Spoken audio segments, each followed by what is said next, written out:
Please stand for the Pledge of Allegiance.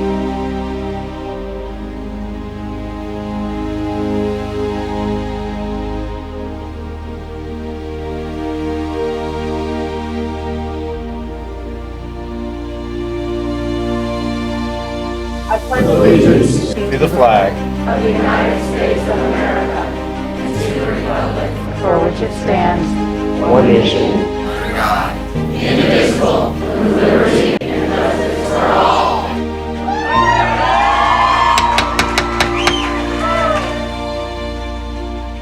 Here's the point. Brainwashed and propaganda-directed individuals do not make free will choices. Where are you getting your news and information? And more importantly, is it information you accept based on a political agenda that you are willing to sacrifice children upon an altar for? And it is the job of the adults, it's the job of the parents to sacrifice for the children, not have the children sacrifice for the adults. This school board and superintendent have failed our children. If you had any shame, you would all resign.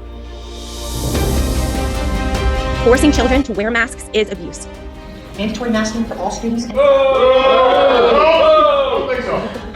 I'm just letting you know that this whole mask mandate, we will not comply, and we will not give in to this medical tyranny, because that's all this is. This is medical tyranny, and if y'all don't wake up, we're going to lose our country. So why do I have to lay down as a parent and watch people I've never even met tell me how to fodder my children and what's best for my children's health over a virus that has a 0.02% chance of death? The CDC had never mandated schools to wear masks. It's always been a recommendation. You people mandated it. So today, he was put a mask on him without my permission and nobody called me. So I don't know who thinks that it's appropriate to be touching my child without my permission, but that's ridiculous. The data is out there. It's available for anyone who wants to find it. Go look. Check the sources that they're citing. As a taxpayer and a parent, I expect a revised health and safety plan that uses an accurate baseline for its decisions. I am thoroughly disappointed that after 18 months and with all the resources and the scientific data, this is your best plan. My child will be in school for 5 days. He will not be masked. The facts do not. The facts do not support masking. You are not legally authorized to strip my child of the right to informed consent. The facts do not support virtual school in any other metric. Now, if you're going to sit up there and ignore us, well, let me tell you what's going to happen. We're only going to get bigger. We're going to get louder. We're going to spread to all the other districts up and down this godforsaken state that you're going to feel that we have become the mask around your face, suffocating you, making you uncomfortable with every breath you take, with the mask mandate you put on our children, muzzling them like dogs. And one more thing.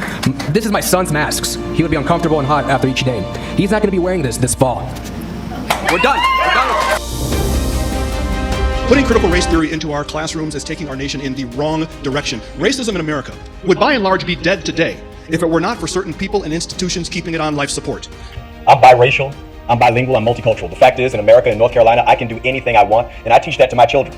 And the person who tells my little pecan-colored kids that they're somehow oppressed based on the color of their skin would be absolutely wrong and absolutely at war with me. Our nation, by and large, has lost its grip on objective reality. We are losing our ability to distinguish reality from fiction. CRT moves along these same veins by attributing any negativity toward a person of color as evidence of racism. This is just another attempt to keep us divided.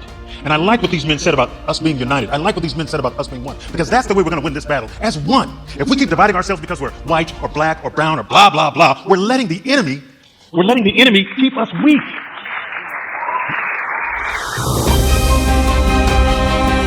I'm not going to beg my way to freedom. You understand that? Doesn't work. Has anybody read a history book? I'm not going to ask my way to freedom. My rights. Your family and its values are under attack. Your religion is under attack. Your history is under attack. Your country is under attack. But the good news is, we are awake. We're watching very closely. We're watching closely what our kids are being taught in this school district, and we're willing to fight for our children.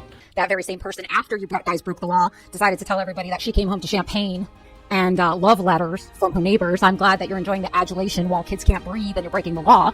I have a love letter that I'd like to share with the board member who said this. Probably the best love letter there is, because it declares our freedom as American citizens, a pocket Constitution of the United States. Maybe then you can understand what democracy really means and what it means to live in the republic that we live in. Thank you. Make your comments, but do not do name calling like you just did. This is my comment, not your comment. I'm quoting to you now from the United States Supreme Court 1964 case, New York Times versus Sullivan. This is constitutional case law in this country, and I'm quoting you. The judges wrote that this nation is founded on the, quote, profound national commitment to the principle that debate on public issues shall be uninhibited, robust, and wide open. And that does not include and sometimes unpleasantly sharp attacks on government and public officials. That's constitutional case law in this nation. I don't have to be nice to you. Nobody behind me has to be nice to you. If you don't like living in the United States of America, then you can all move to Russia, Cuba, or China. This is the First Amendment.